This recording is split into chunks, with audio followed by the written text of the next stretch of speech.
কিছু বছর আগে আবরার তাসনিনের গাড়ির সঙ্গে অপর একটা গাড়ি ধাক্কা লেগেছিল। তাতে সেই গাড়ির ড্রাইভারকে মারতে মারতে হাতমরা করে ফেলেছিলেন আবরার এবং বড় অঙ্কের টাকা জরিমানা নিয়েছিল। এটি তাসিনের ধারণা মতে ট্যাক্সি ড্রাইভার আপনার ছেলের সঙ্গে তর্ক করতে করতে ড্রাইভ করছিল। দুজন ড্রাঙ্ক অবস্থায় ছিল এবং সেই জন্যই অ্যাক্সিডেন্ট হয়েছে। শুকনো ঢোক গিলে ক্যার্তিরা অনুনয়ের স্বরে বলে, আমার বাচ্চা কিচ্ছু করেনি। পুলিশ পুনরায় বলে, আই নো দ্যাট, বাট এটি তাসিন বুঝবে না। আমি একটা সলিউশন দিতে পারি। আপনার ছেলেকে দূরে কোথাও পাঠিয়ে দিন এবং এটি তাসিনকে সরি বলুন। ক্যার্তিরা সম্মতি জানিয়ে কল কাটে এবং তখনই অনলাইনে ইমার্জেন্সি টিকিট বুক করে ফেলে। আসিফ চোখ খুলতেই তাকে বাংলাদেশ পাঠিয়ে দিবে। অনুভব করে কপাল বেয়ে বিন্দু বিন্দু ঘাম পড়ছে। বরাবরই আবরার তাসনিন ভীষণ সুদর্শন মানুষ, তবে আজকে যেন তার সৌন্দর্য দ্বিগুণ বেড়ে গেছে। ধবধবে ফর্সা শরীরে সাদা রঙের শার্ট আর কালো জিন্স এবং কালো শু, বা হাতে লেপটে আছে কালো রঙের রোলেক্স ঘড়ি। শার্টের হাতা কোনোই অবধি গোটানো এবং বুকের কাছে 3টে বোতাম খোলা। বড় বড় চুলগুলো জেল দিয়ে পরিপাটি করে রেখেছে। শক্ত চোয়ালে খোঁচা খোঁচা চাপদারি, হাত নাড়িয়ে নাড়িয়ে কড়কড়ে ইংরেজিতে ভাষণ দিচ্ছে গম্ভীর স্বরে। তার ভাষণদার স্টাইলও জোস। গোলাপি অধরের পানে নজর পড়তেই জিভ দ্বারা ঠোঁট ভিজিয়ে নেয় আদ্রিতা। কালকে ওই ওষ্ঠচূড়াই ছুঁয়ে দিয়েছিল তার ওষ্ঠ। কাঙ্ক্ষিত মুহূর্তের কথা স্মরণ হতে দুটো ভারী হয়ে আসে। হাঁসফাঁস করে উঠে হৃদয়খানা। শ্বাস আটকে আসছে বুঝি। জোরে জোরে শ্বাস টেনে দুপা পিছিয়ে যায় আদ্রিতা। নিজেকে বকতে বকতে বলে, ছি আদ্রিতা, ছি, তুই না আফিফকে ভালোবাসিস? এই অসভ্য বেয়াদব পুরুষের চুমু খেয়ে উল্লাস করছিস কেন? সেটা দুঃস্বপ্ন এবং খারাপ মুহূর্ত ছিল, ভুলে যা এবং এই বেয়াদবের থেকে দূরে থাক। কানের পিঠে চুল গুজে নিজের কপালে দুটো থাপ্পড় মারে আদ্রিতা। মুখ ভেঙিয়ে নিজেকে এবং পরপরই দুপা এগিয়ে সীমার পাশাপাশি দাঁড়ায়। গড় গড় করে ইংলিশ ছাড়া আবরার তাসনিন তার পানে এক পলক তাকাতেও ভুলে না। সবগুলো কর্মচারী জড়ো হয়ে আছে, কিছু বোঝা যাচ্ছে না তাদের। তারাও মাথা দুলিয়ে সায় জানাচ্ছে এবং নিজেদের হ্যান্ডবুকে নোট করে নিচ্ছে। আয়নের এক হাত অকেজো, তবুও সে ফোনে টাইপ করেই রাখছে। আদ্রিতা মুখ বাঁকায় এবং সিয়ামের কানে ফিস ফিস করে বলে, সিয়াম ভাই, হাতির ভাষণ শুনতে ইচ্ছে করছে না, বোরিং লাগছে, চলুন কফি খেয়ে আসি। সিয়ামের হাত থেমে যায়। ইম্পর্টেন্ট আর্টিকেল লিখেছিল সে, ইতিমধ্যে ভুলে গেছে। চোখ বন্ধ করে মনে করার চেষ্টা করে, তবে ব্যর্থ হয়। হাঁসের মতো গলা উঁচু করে পাশের জনের পানে তাকায়। তখনই আদ্রিতা পুনরায় সিয়ামের শার্ট টেনে ধরে, বলে, এই ভাইয়া চলুন না প্লিজ, হাতির বক বক ভাল লাগছে না বলছি তো। শুকনো ঢোক গিলে আদ্রিতার পানে তাকায় সিয়াম। পরপরই আবরারের পানে তাকিয়ে দেখে নোটিশ করেছে কিনা।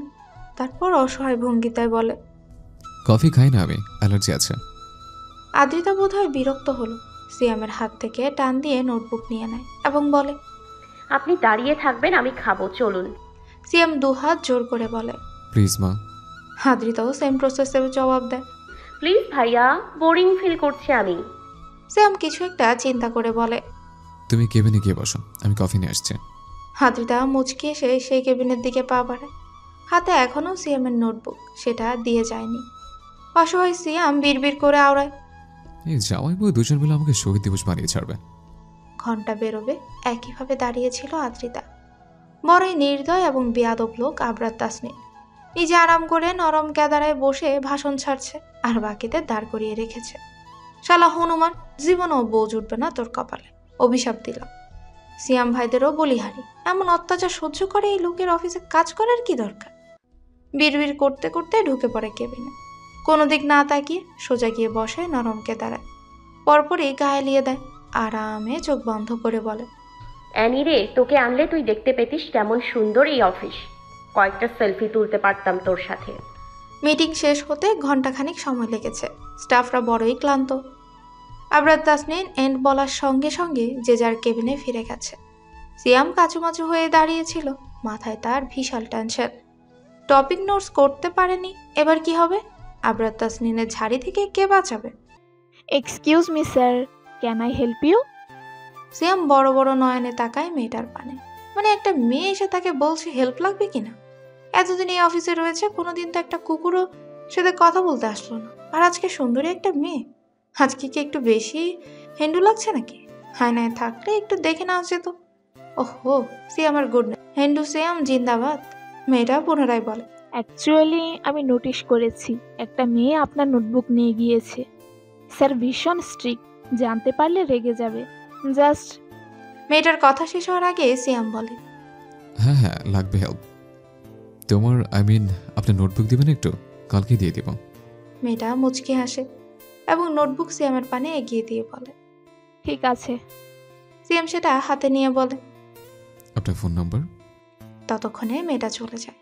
সিয়াম নোটবুক বুকে গুজে মেয়েটা চলে যাওয়ার দেখতে থাকে। প্রেম এসেছিল কালকে, ছিলাম না বাড়িতে, আজকে আবার চলে এসেছে অফিসে। কি করে ফিরিয়ে দিব তাকে প্রেম না দিয়ে? মিটিং শেষে আবরার তাসনিন নিজের কেবিনে ঢুকে পড়ে। আদ্রিতাকে নিজের বরাদ্দকৃত কেদারায় বসতে দেখে ভ্রু কুচকে ফেলে।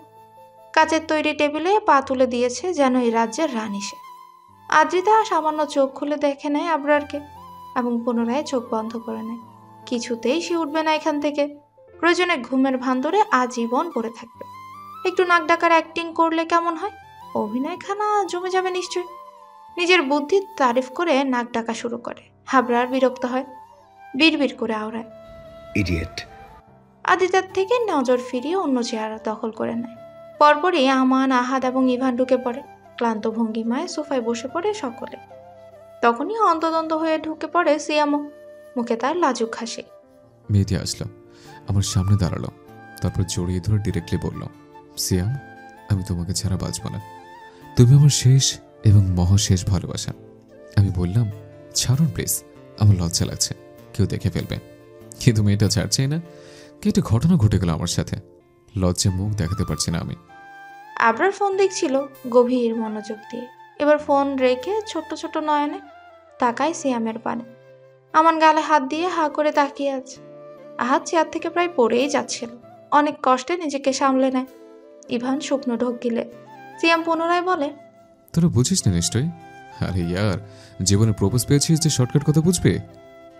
এই অফিসের সব থেকে বিউটিফুল লেডি আমাকে প্রপোজ করেছে, এমনকি রুম ডেট করার অফারও করেছে, আবার বিয়েও করতে চাইছে। মানে বলছে আমাকে না পেলে সে বাঁচবে না। বাকি কথা শেষ হওয়ার আগে আদ্রিতা সোজা হয়ে বসে, বলে উঠে, সিয়াম ভাই, আপনি ভীষণ হ্যান্ডসাম, তাই মেয়েটি নিজেকে কন্ট্রোল করতে পারেনি। সিয়াম ঠিক কোথায় যাবে বুঝতে পারল না। লাজুক হেসে দুহাতে মুখ ঢেকে ফেলে। ইস, লজ্জা পাওয়ারই দিন এটা। বাকিটা পুনরায় হতবাক হয়েছে। কেবিনে ঢুকে তারা দেখলো আদ্রিতা নাক ডাকছে, আর এখন উঠে গেল। স্ট্রেঞ্জ। প্রথমবার কে বলল? আদ্রিতা মা, তুমি না বলে আমি জানতেই পারতাম না আমিও হ্যান্ডসাম। এতদিন কেন বলনি? আমান বলে, মেয়েটি এখানে জব করে। হ্যাঁ, এখানেই তো। আমাকে অনেকদিন ধরে নোটিশ করছে, মনে কথা বলবে বলবে করে বলতে পারছে না। ইভান বলে, তাহলে তো একবার দেখা উচিত। আবরার সঙ্গে সঙ্গে দাঁড়িয়ে পড়ে। চলো দেখে আসি হবু ভাবিকে। সিয়ামের হাসি মুখখানা চুপসে যায়। আজ সমান উৎসাহ নিয়ে বলে, চল চল সিয়াম, মিট করিয়ে দে আমাদের। হবু ভাবিকে একটা সালাম দিয়ে আসি। আদ্রিতাও প্রস্তুতি নেয় যাওয়ার এবং বলে, আমিও দেখতে চাই। চলুন সবাই মিলে যাই, খালি হাতি থাকুক, না হলে দেখা যাবে ওনাকে দেখে ভয়ে ভাবি দৌড়ে পালালো। সিয়াম ভাই বিধবা হয়ে যাবে। বলেই ঠোঁট টিপে হাসে আদ্রিতা। তবে বাকিরা হাসে না, বরং বড় বড় নয়নে তাকায়। সেটা দেখে আদ্রিতার হাসিও থেমে যায়। আবরার গম্ভীর নয়নে বলে, আজ সবগুলো স্টাফকে জড়ো করো ইমিডিয়েটলি। সিয়াম শুকনো ঢোক গিলে কাঁদো কাঁদো স্বরে বলে, আমি চাপা মারছি, আমাকে কেউ প্রপোজ করে নাই। আদ্রিতা ভ্রু কুচকে ফেলে। আবরার পুনরায় চেয়ার দখল করে বসে এবং আদেশের সুরে বলে, প্রাইভেসি লাগবে আমার, চুমু খাওয়ার ক্রেভিং উঠেছে, তোরা আসতে পারিস এখন। বন্ধ অফিস রুমের এক প্রান্তে বসে আছে আবরার, মনোযোগ মনিটরের দিকে।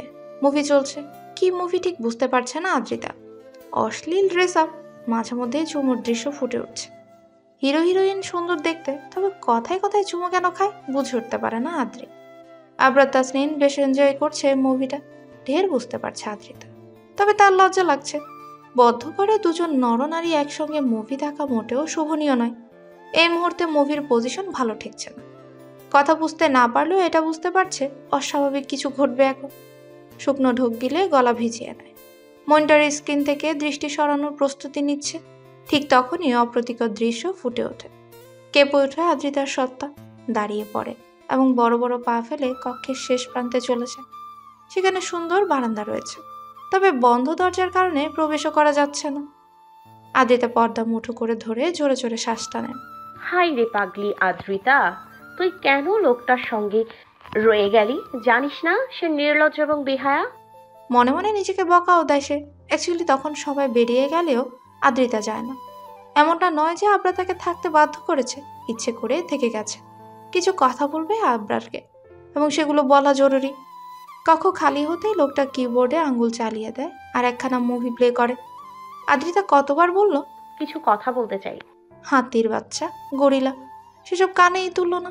অগত্যা মুভি শেষ হওয়ার অপেক্ষায় আদ্রিতাও বসে রইল লোকটার পাশে। সময় গড়িয়ে ঘন্টা পেরোলো, তবুও লোকটার হেলদোল নেই, যেন সে ছাড়া এই কক্ষে আর কেউ নেই। দীর্ঘশ্বাস ফেলে আদ্রিতা। দেয়াল ঘড়ির পানে নজর বুলিয়ে দেখে নেয় কয়টা বাজে। সন্ধে হয়ে যাবে কিছু মুহূর্ত পরে। সকালে কি খেয়েছিল মনেও নেই, তবে দুপুরে খাওয়া হয়নি, বড্ড খিদেও পেয়েছে। ঘড়ির পাশে রয়েছে আবরার তাসনিনের বিশাল একখানা ফটো, বাংলাদেশের শাহজালাল আন্তর্জাতিক বিমানবন্দর থেকে তোলা। ফটোখানা যে এখনকার সেটা গেট আপ দেখেই বোঝা যাচ্ছে। তার মানে লোকটা বাংলাদেশে যায়, তাহলে বাড়ি কেন যায় না? আদ্রিতার মাথায় ঢোকে না। মুভিতে বোধহয় এখন গান হচ্ছে। আবরার সাউন্ড কমিয়ে চোখ বন্ধ করে বসে আছে, দুহাত পরিপাটিয়ে চুলের ভাঁজে, বড্ড অস্থির দেখাচ্ছে। এই সুযোগ কাজে লাগিয়ে এগিয়ে যায় আদ্রিতা। অনুমতিবিহীন আবরারের পাশের চেয়ারটা দখল করে বসে। কাচের তৈরি টেবিলে হাত রেখে জিভধারা ঠোঁট ভিজিয়ে নেয় এবং বলতে শুরু করে, ভাইয়া, আপনি বোধহয় আমার লাইফ সম্পর্কে জানেন না, তবে আপনার জানা উচিত। আমার মা নেই, বাবা দ্বিতীয় বিয়ে করেছে। আপনার মা আমাকে বড় করেছে, ভালোবাসা দিয়েছে। আমি এতিম, এই কথাটা কখনোই মনে করতে দেয়নি। একটু থামে আদ্রিতা। আবরারের পানে তাকিয়ে বোঝার চেষ্টা করে লোকটা আদৌ শুনেছে কিনা, তবে তার কোনো নড়চড় নেই। একই ভঙ্গিমায় রয়েছে। মনিটর আপনা আপনি বন্ধ হয়েছে। আদ্রিতা পুনরায় বলে, আপনার সঙ্গে আমার রেজিস্ট্রি হয়েছিল, বিয়ের প্রতিশ্রুতি। আমি আজকে সকাল অবধিও জানতাম না আমাদের রেজিস্ট্রি হয়েছিল। সেই ছোটবেলায় মায়ের মৃত্যুর পরে দাদু এসে বলেছিল, এখানে তোমার নাম লিখো। লিখেছিলাম। কেন নাম লিখতে বলেছিল সেটাও জিজ্ঞেস করিনি। এখন জানতে পারলাম আপনি আমাকে মারতে। বাকিটা শেষ করার আগে আবরার চোখ খুলে আদ্রিতার পানে তাকায় এবং গম্ভীর স্বরে বলে, তখন আমাকে সামলানোর শক্তি ছিল না তোমার। বেপরোয়া আমি, ধরলে মরে যেতে। আদ্রিতার বুকের ভেতরটা কেঁপে ওঠে। অশ্লীল ইঙ্গিত বুঝতে সময় লাগে না। আবরারের পানে তাকিয়েছিল বিদায় চোখাচোখি হয়ে যায়। লাল লাল চোখ দুটো দেখে কলিজা ঠান্ডা হয়ে যায় আদ্রিতা। চটজলদি দৃষ্টি সরিয়ে নেয়, বিড়বিড় করে বলে, আপনি প্লিজ কথা বলিয়েন না। আপনার মুখের এক একটা বুলি আগুনের থেকেও ভয়ঙ্কর, জ্বালিয়ে দেয় আমার সমস্ত সত্তা। শুনতে পায় আবরার। টেবিলে দুহাত রেখে নিজের মাথাটা হাতের উপর রাখে এবং পূর্ণ দৃষ্টিতে তাকায় আদ্রিতার পানে। প্রথমে মাথা, ঠোঁট, সর্বশেষ গলায় দৃষ্টি নামায়। হালকা স্বরে বলে, তুমিও ভীষণ হট, শান্তিতে থাকতে দাও না আমায়। আদ্রিতা ফোঁস করে এই শ্বাস টানে। এই মুহূর্তে এই বাক্য আশা করেনি সে। দুঃখের কাহিনী শোনাতে এসেছিল, ভেবেছিল লোকটাকে সব বলা উচিত, কিন্তু এখন মনে হচ্ছে এর সাথে কথা বলতে আসাটাই ভুল হয়েছে। বিরক্ত আদ্রিতা হাত মুষ্টিবদ্ধ করে ফেলে। মুখটা বন্ধ করে আমার কথা শুনুন প্লিজ, দয়া করুন একটু। আমার আপনার সাহায্যের প্রয়োজন। আবরার ভদ্র বাচ্চাদের মতো মাথা নাড়ায়, যেন এবার গভীর মনোযোগ দিয়ে শুনবে কথা। আদ্রিতা বলতে শুরু করে, আমার বাবা আমাকে নিতে চাচ্ছে। বাংলাদেশে ফেরার পরে আমাকে আর সাথে রাখবে না বাবা, সাথে রাখবে না মা। বাবা এবং তার নতুন সংসারে স্থান হবে আমার, যেটা কিছুতেই মানতে পারবো না। আমি মরে গেলেও ওই সংসারে যাব না। একটু থামে আদ্রিতা। আমি আসিফ আদনানকে বিয়ে করতে চাই। দুজন দুজনকে ভালোবাসি। বাংলাদেশে ফেরার পরেই আসিফ আদনানের বাড়িতে যেতে চাই। জাস্ট বললে রেজিস্ট্রি হয়েছে, দুটো বিয়ে করবে? সেটাই তো বলতে চাইছি। আপনি বিয়ে মানেন না, আমিও আপনাকে পছন্দ করি না। তো আমি চাচ্ছিলাম এই বিষয়টা আমাদের মধ্যেই থাকবে, কেউ জানবে না। আর আপনি একটু কষ্ট করে আমার আর আসিফের বিয়েটা। বাকিটা শেষ করার আগে আবরারের ফোন বেজে ওঠে। স্ক্রিনে ফাকিং পুলিশ নামটা ভেসে উঠেছে। আদ্রিতা ফোনের স্ক্রিনে তাকিয়ে ভ্রু কুচকে ফেলে। এটা কেমন না? আবরার কলখানা রিসিভ করে, ব্লুটুথ অন করে কানে দেয়। স্যার, আসিফ আদনান। মেরে ফেলুন তাকে। ব্যাস, কল কেটে দেয়। আদ্রিতা বড় বড় নয়নে তাকায়। আবরার তাসনিন কি কোনো মাফিয়া টাফিয়া নাকি? কি সাবলীল ভাষায় বলে দিল মেরে ফেলুন, যেন তার প্রফেশন এটা। শুকনো ঢোক গিলে আদ্রিতা আবরার কিবোর্ড চেপে অর্ধেক দেখা মুভিখানা পুনরায় চালিয়ে দেয়। আইসি ভঙ্গিমায় গা এলিয়ে দেয় চেয়ারে। আদ্রিতা অসহায় ভঙ্গিমায় তাকিয়ে থাকে আবরারের মুখ পানে। কানে ভেসে আসে অশ্লীল লোকটার অশ্লীল বার্তা। এই মুভির মতো পারফরমেন্স করতে পারলে ভেবে দেখবো বিয়ের ব্যাপারটা চেপে যাওয়া যায় কিনা। আদ্রিতা দাঁতে দাঁত চেপে বলে। আপনি আদ্রিতার কথা শেষ হওয়ার আগেই আবরার বলে। চিন্তিত আতিয়া বেগম পাইচারি করেই চলেছে অনবরত। অহনা অনেকবার শান্ত হতে বলেছে, তবে আতিয়ার মন মানছে না। এই শীতের মৌসুমেও তার কপালে বিন্দু বিন্দু ঘামের দেখা মিলছে। জোরে জোরে শ্বাস টানছে, যেন নিঃশ্বাস আটকে আসছে। কোলে থাকা ছোট্ট হিমু নানুর মুখ পানে তাকিয়ে আছে, গোল গোল নয়ন মেলে।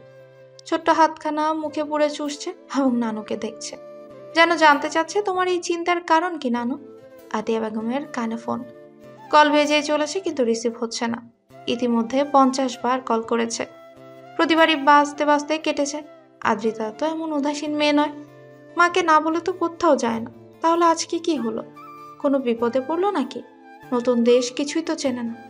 অহনার স্বামী এবং দেবর বেরিয়ে গেছে আদ্রিতাকে খুঁজতে। তাদেরও কল করেছে কয়েকবার, কিন্তু হতাশাজনক বাক্য শুনেছে তাদের থেকেও। আতিয়া বেগম অবশেষে কল করে সিয়ামের নাম্বারে, যদি ছেলেটা কিছু জেনে থাকে। হ্যালো আন্টি, বলুন। আতিয়া বেগম তাড়াহুড়ো করে বলে, আদ্রিতাকে পাচ্ছি না। আন্টি রিল্যাক্স, আদ্রিতা আমার সাথে রয়েছে। স্বস্তির নিঃশ্বাস ফেলে আতিয়া বেগম। এতক্ষণে কলিজা ঠান্ডা হলো। কয়েকবার আলহামদুলিল্লাহ ওরে। আজকের এই ঘটনায় আতিয়া বেগম একটা বিষয় বুঝতে পেরেছে, আদ্রিতা তার প্রাণ। ছেলে মেয়ে ছাড়া এতগুলো বছর কাটাতে পেরেছে সে, তবে আদ্রিতাকে ছাড়া 5টা মিনিটও থাকতে পারবে না।